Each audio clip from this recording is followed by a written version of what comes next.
ഒരു പ്രണയത്തിൻ്റെ നിശബ്ദ നൊമ്പരങ്ങൾ വളരെ മനോഹരമായി അവതരിപ്പിച്ചിരിക്കുന്ന ചിത്രമാണ് നീലത്താമര. മലയാള സിനിമയിൽ ചില ചിത്രങ്ങൾ കഥ പറഞ്ഞ് അവസാനിക്കുന്നില്ല, അവ ഒരു അനുഭവമായി നമ്മുടെ മനസ്സിൽ നിലനിൽക്കുന്നു. അത്തരത്തിൽ മലയാളികൾ ഇന്നും ഓർമ്മിക്കുന്ന ചിത്രങ്ങളിലൊന്നാണ് നീലത്താമര. MD വാസുദേവൻ നായരുടെ അതേ പേരിലുള്ള ചെറുകഥയെ ആസ്പദമാക്കി ആദ്യം 1979 സിനിമയാക്കിയ ഈ കഥ പിന്നീട് 2009 ലാൽ ജോസ് പുതുതലമുറയ്ക്കായി വീണ്ടും അവതരിപ്പിച്ചു. 2 കാലഘട്ടങ്ങളിലായി പുറത്തിറങ്ങിയ ഈ ചിത്രങ്ങൾ ഒരേ കഥയാണ് പറയുന്നതെങ്കിലും അവയുടെ അവതരണ രീതിയിലും ദൃശ്യഭാഷയിലും വലിയ വ്യത്യാസങ്ങളുണ്ട്.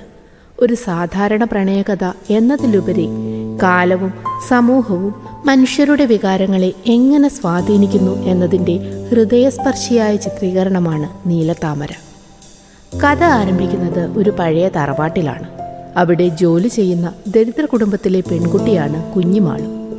ജീവിതത്തിൽ വലിയ സ്വപ്നങ്ങളൊന്നുമില്ലാത്ത, എന്നാൽ മനസ്സിൽ ഒരുപാട് സ്നേഹം നിറഞ്ഞ ഒരു സാധാരണ പെൺകുട്ടി. തറവാട്ടിലെ ഇളയ തമ്പുരാനായ ഹരിദാസനെ അവൾ ആദരവോടെയും ആരാധനയോടെയും കാണുന്നു. ആ ആദരവ് ക്രമേണ അവളുടെ മനസ്സിൽ പ്രണയമായി വളരുന്നു. ഹരിദാസൻ പഠിച്ചവനും ആധുനിക ചിന്താഗതിയുമുള്ള യുവാവുമാണ്. കുഞ്ഞിമാളുവിനോട് അയാൾക്ക് ഒരു പ്രത്യേക ഇഷ്ടമുണ്ട്. പക്ഷേ അത് കുഞ്ഞിമാളു അനുഭവിക്കുന്നത് പോലെയുള്ള ആഴത്തിലുള്ള പ്രണയമാണോ എന്നത് സിനിമ ഒരിക്കലും വ്യക്തമായി പറയുന്നില്ല. അതാണ് ഈ കഥയുടെ ഏറ്റവും വലിയ പ്രത്യേകത. ഒരു ദിവസം കുളത്തിൽ നിന്ന് പറിച്ചെടുത്തൊരു നീലത്താമര പൂവ് കുഞ്ഞിമാളുവിന് നൽകുന്നു. ആ നിമിഷം മുതൽ ആ പൂവ് കുഞ്ഞിമാളുവിൻ്റെ ജീവിതത്തിൻ്റെ പ്രതീകമായി മാറുന്നു. ഒരു നീലത്താമര പൂവിൽ അവൾ ഒരു ജീവിതകാലം മുഴുവൻ നിലനിൽക്കുന്ന സ്വപ്നങ്ങൾ കാണുന്നു. കാലം കടന്നു പോകുന്നു.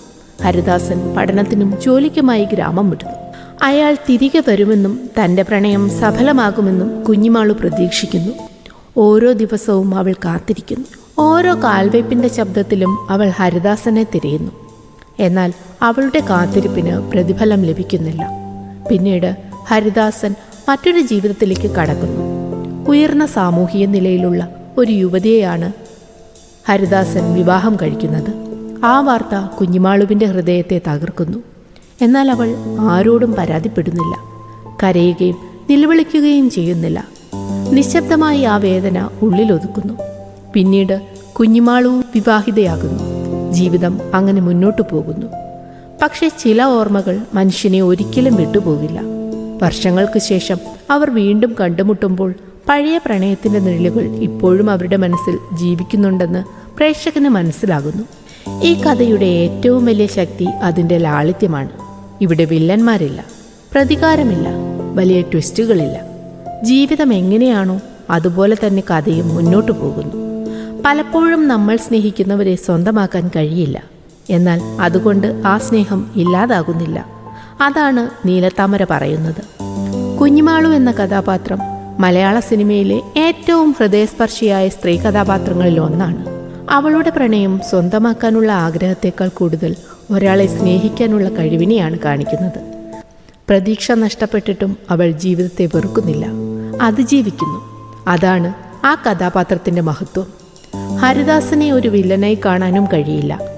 അയാൾ തൻ്റെ കാലഘട്ടത്തിൻ്റെയും സാമൂഹിക സാഹചര്യങ്ങളുടെയും പ്രതിനിധിയാണ്.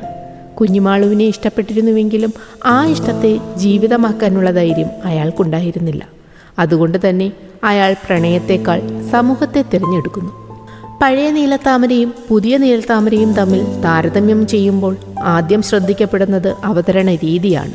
1979 ചിത്രത്തിൽ കഥയ്ക്കും കഥാപാത്രങ്ങളുടെ വികാരങ്ങൾക്കും കൂടുതൽ പ്രാധാന്യം നൽകിയിരുന്നു. അന്നത്തെ സിനിമകളുടെ സ്വഭാവമനുസരിച്ച് അഭിനയത്തിൽ നാടകീയതയും സംഭാഷണങ്ങളിൽ സാഹിത്യ ഭംഗിയും കൂടുതലായിരുന്നു. എന്നാൽ 2009 ലാൽ ജോസ് ഒരുക്കിയ നീലത്താമര ഒരു ദൃശ്യകാവ്യമായി മാറി. പ്രകൃതിയും മഴയും കാറ്റും വയലും കുളങ്ങളും കഥ പറയുന്ന ഘടകങ്ങളായി മാറി. സംഭാഷണങ്ങളെക്കാൾ കൂടുതൽ വികാരങ്ങൾ കണ്ണുകളിലൂടെയും നിശബ്ദതയിലൂടെയും പ്രകടമാക്കപ്പെട്ടു. അർച്ചന കവിയുടെ കുഞ്ഞിമാളുവും കൈലാഷിൻ്റെ ഹരിദാസനും പുതിയ തലമുറയുടെ മനസ്സിൽ ഈ കഥാപാത്രങ്ങളെ വീണ്ടും ജീവിപ്പിച്ചു. സാങ്കേതികമായി നോക്കുമ്പോൾ പുതിയ നീലത്താമര വളരെ മുന്നിലാണ്. ഛായാഗ്രഹണം, പശ്ചാത്തല സംഗീതം, ഗാനങ്ങൾ എന്നിവ ചിത്രത്തിൻ്റെ അനുഭൂതി കൂടുതൽ മനോഹരമാക്കുന്നു. പ്രത്യേകിച്ച് അനുരാഗ വിലോചനനായി പോലെയുള്ള ഗാനങ്ങൾ സിനിമയുടെ വികാരലോകത്തെ കൂടുതൽ സമ്പന്നമാക്കുന്നു. എന്നാൽ ഏത് പതിപ്പാണ് മികച്ചത് എന്ന ചോദ്യത്തിന് വ്യക്തമായ ഒരു ഉത്തരമില്ല.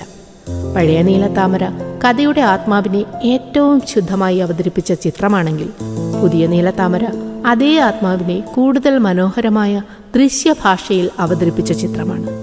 ഒന്ന് ക്ലാസിക് സാഹിത്യമാണെങ്കിൽ മറ്റൊന്ന് അതിൻ്റെ മനോഹരമായ ചിത്രാവിഷ്കാരമാണ്. അവസാനമായി പറഞ്ഞാൽ, നീലത്താമര ഒരു പ്രണയകഥ മാത്രമല്ല, അത് നഷ്ടപ്പെട്ടുപോയ ഒരു കാലത്തിൻ്റെ ഓർമ്മയാണ്. പൂവണിയാതെ പോയ പ്രണയങ്ങളുടെ കഥയാണ്. ചില വികാരങ്ങൾ കാലത്തിന് മായ്ക്കാൻ കഴിയില്ലെന്നും ചില ഓർമ്മകൾ ജീവിതകാലം മുഴുവൻ മനസ്സിൽ വിരിഞ്ഞു നിൽക്കുമെന്നും പറയുന്ന ഒരു മനോഹരമായ സിനിമയാണ് നീലത്താമര. ഒരു നീലത്താമര പൂവ് പോലെ നിശബ്ദമായി വിരിഞ്ഞ് പ്രേക്ഷകന്റെ മനസ്സിൽ ഒരിക്കലും വാടാതെ നിൽക്കുന്ന ചിത്രമാണ് നീലത്താമര. വീഡിയോ ഇഷ്ടമായെന്ന് വിചാരിക്കുന്നു. ഇഷ്ടമാവുകയാണെങ്കിൽ നമ്മുടെ ചാനൽ സബ്സ്ക്രൈബ് ചെയ്യുക, വീഡിയോ ഒന്ന് ലൈക്ക് ചെയ്യുക, നിങ്ങളുടെ അഭിപ്രായങ്ങൾ കമൻറ്റ് ചെയ്യുക. പുതിയൊരു വീഡിയോയുമായി കാണുന്നതുവരെ ബൈ.